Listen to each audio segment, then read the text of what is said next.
Hi, I'm your online psychologist. Welcome to this week's session. Since the previous session, I've gotten a lot of feedback messages, and I've tried to apply some of this feedback, and some of that may be noticeable and some may not be. The biggest change is that I'll answer only 2 questions in every video, because the previous video was just too long and people dozed off, I guess. Right, so I've got 2 questions which I had last week but didn't have the time to answer, so they got a sort of priority thing going on. The first one is from Anonymous Alex. Anonymous Alex was also the one who asked about bipolarity, and Anonymous Alex asked about psychoanalysis. What is psychoanalysis? So psychoanalysis is one of the few ways in psychology in which people can be treated. With that being said, I mean, psychology treatment, so therapy, is not always psychoanalysis, but psychoanalysis is psychology. So psychoanalysis was founded by Sigmund Freud. I think a lot of people know that, well, at least the face.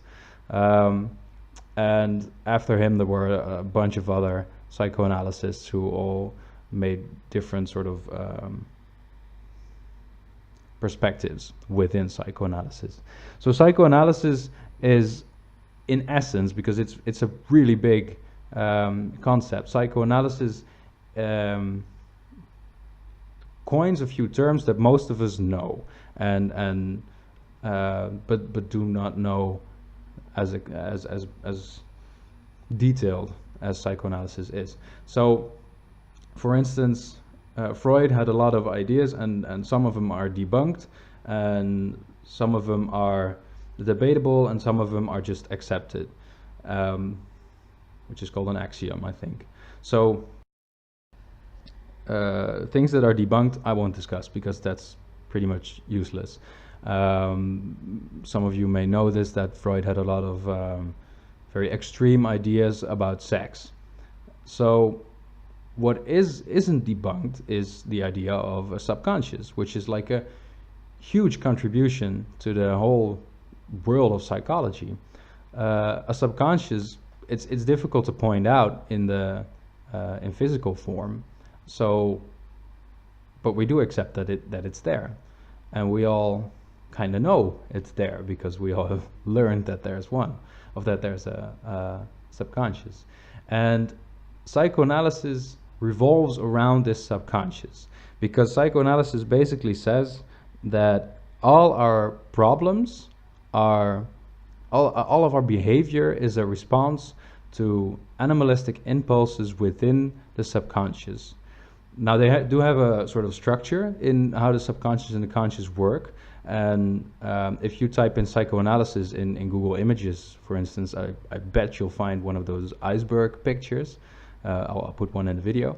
So their structure is, and they have it in a lot of different languages, because, well, he was Austrian, so there's, I think some of them, some people might know it as id, ich, and something else. But we'll call it id, ego, and superego. So when you see the iceberg, the big part that's underwater that no one sees is the subconscious. That's the id, and the id is a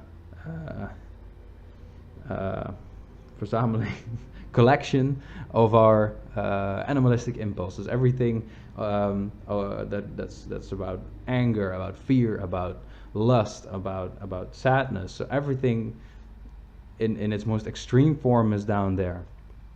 Then you have the ego, that's above water, that's at the surface. And the ego is our current conscious thinking. It's what you are thinking right now. Above that, there's a superego. And superego is more like a conscious. The superego sees every impulse that is in the id and tries to come to the ego.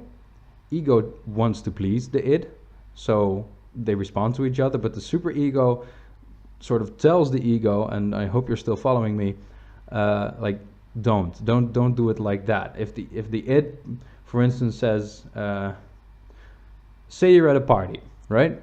and you see someone extremely attractive, your id will be thinking, I'm gonna have sex with that person right there.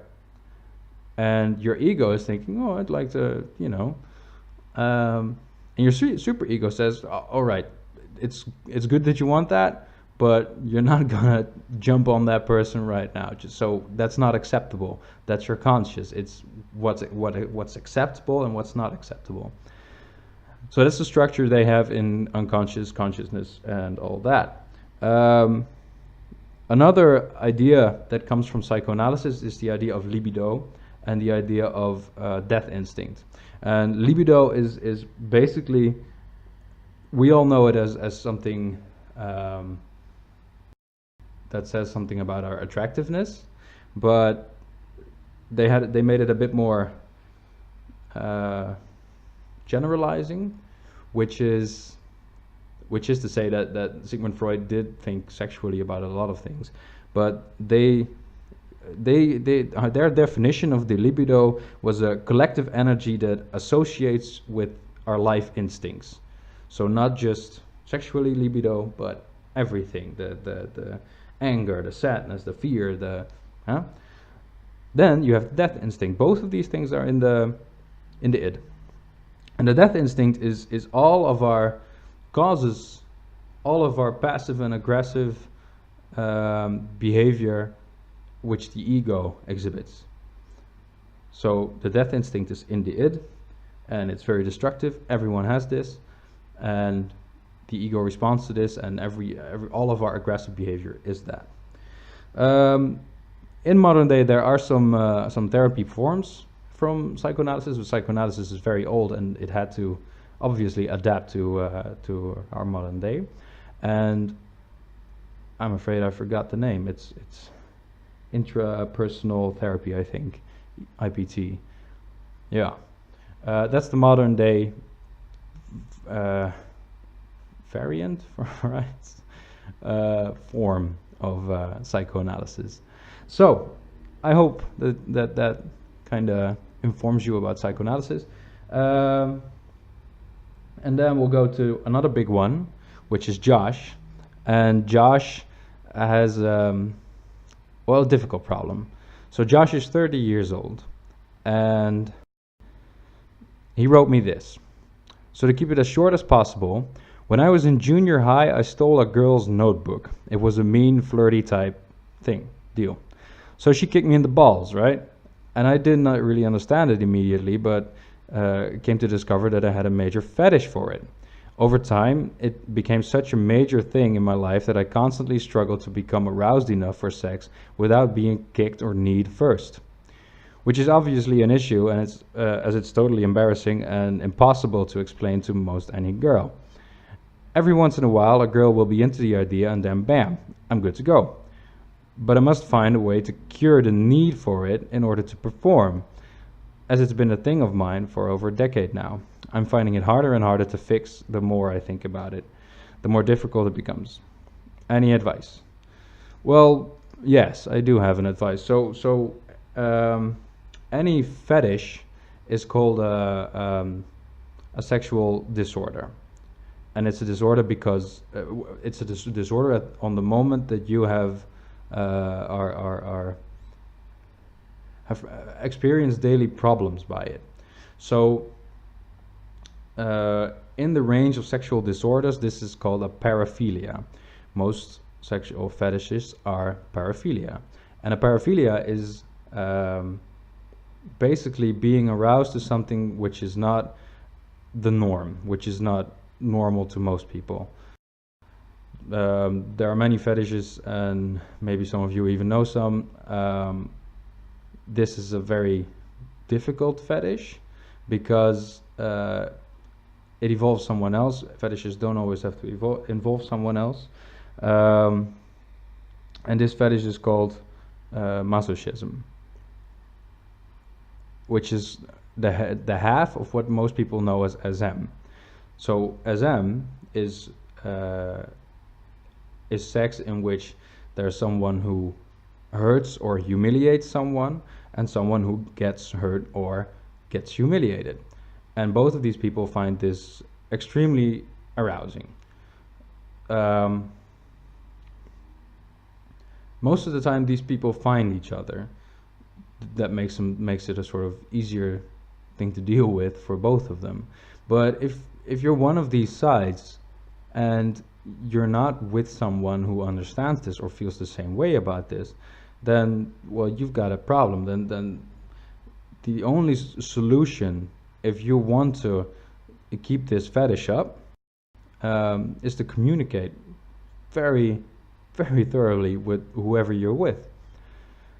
So the other issue I would like to address is that since the